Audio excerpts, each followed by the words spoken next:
నమస్కారం అండి.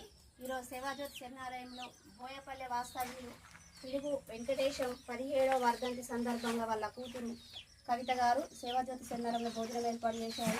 మరి వెంకటేష్ గారి ఆత్మ శాంతి చేకూరాలని మా సేవాజ్యోతిని మేము కోరుకుంటున్నాము. ఇలాగే భోజనం ఏర్పాటు చేసిన కవితకు చాలా ధన్యవాదములు.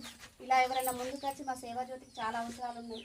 ఎవరైనా ముందుకొచ్చి ఏదైనా సందర్భంలో పుట్టినరోజు, పెళ్లి రోజులు, ఇలాంటి పెద్దల కార్యక్రమాలు ముందుకొచ్చి సేవాజ్యోతి కొంచెం తోడ్పాటుగా ఆసరగా ఉంటారు. మా సేవాజ్యోతిని మేము కోరుకుంటున్నాం.